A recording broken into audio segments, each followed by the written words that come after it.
Episode की शुरुआत में हम देखते हैं कि तानजीरो कुछ बैम्बू स्टिक और एक टूटी हुई बास्केट को नेजुको के पास लेकर आता है और नेजुको को सूरज की रोशनी से बचाने के लिए उस बास्केट को ठीक करने लगता है और बाद में नेजुको को बास्केट के अंदर आने को कहता है। पर नेजुको के राक्षस बन जाने के कारण उसकी हाइट काफी बढ़ गई थी। तब उस समय तानजीरो उसे अपनी हाइट कम करके बास्केट के अंदर एडजस्ट होने को कहता है। अब नेजुको अपनी हाइट को एडजस्ट करके उस बास्केट में आ जाती है और तानजीरो माउंट साइगिरी का रास्ता पूछकर वहाँ के लिए निकल पड़ता है। अब चलते चलते रात हो जाती है और जब वो एक टेम्पल के पास पहुँचता है तो उसे खून की गंध आने लगती है और वह जब भागते हुए टेम्पल के अंदर जाता है तो वो देखता है कि एक राक्षस लोगों को खा रहा होता है और वहाँ पर कोई भी जिंदा नहीं होता। और तब वह राक्षस कहता है, ये मेरा इलाका है, जो मेरे इलाके में आता है उसे भुगतना पड़ता है। ये सुनकर तानजीरो काफी डर जाता है और वह राक्षस तानजीरो पर हमला कर देता है और दूसरी ओर खून को देखकर नेजुको के मुंह में पानी आ जाता है क्योंकि वह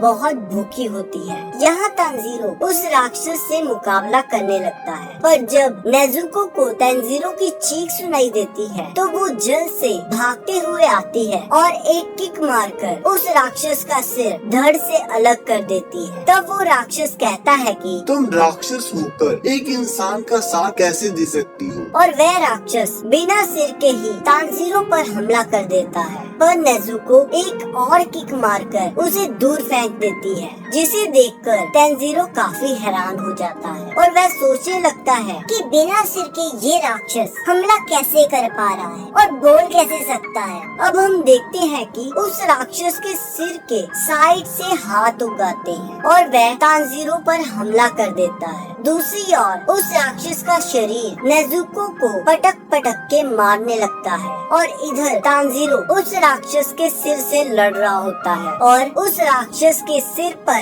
अपना सिर मारकर उसे अपने आप से दूर करता है और फिर अपनी कुल्हाड़ी के साथ ही उसे एक पेड़ की ओर फेंक देता है जिससे उस राक्षस का सिर उस पेड़ के साथ फंस जाता है और तानजीरो अपनी बहन को बचाने के लिए चला जाता है। और जब तानजीरो नेजुको को बचाने के लिए उस राक्षस के शरीर को धक्का देता है तो वो उस राक्षस के साथ ही खाई में गिरने लगता है पर नेजुको सही टाइम पर आकर तानजीरो को बचा लेती है और वह राक्षस का शरीर नीचे गिरकर मर जाता है जिससे उस राक्षस का सिर भी बेहोश हो जाता है। अब जब तानजीरो राक्षस के सिर को मारने लगता है तो उसके पीछे से एक आदमी आता है और कहता है, ये इससे नहीं मरेगा। और उसके बाद तानजीरो के पूछने पर वो आदमी कहता है, तुम खुद सोचो इसे कैसे मारा जा सकता है। और तब तानजीरो एक पत्थर लेकर आता है। अभी वो उस राक्षस को मारने की हिम्मत बटोर ही रहा होता है कि तब वह आदमी सोचता है, ये लड़का कितना दयालु है, इसके सामने राक्षस है पर फिर भी ये कोई भी फैसला नहीं ले पा रहा, मुझे नहीं लगता ये इसे मार पाएगा। और तब हम देखते हैं कि सुबह हो जाती है और वह राक्षस सूरज की रोशनी की वजह से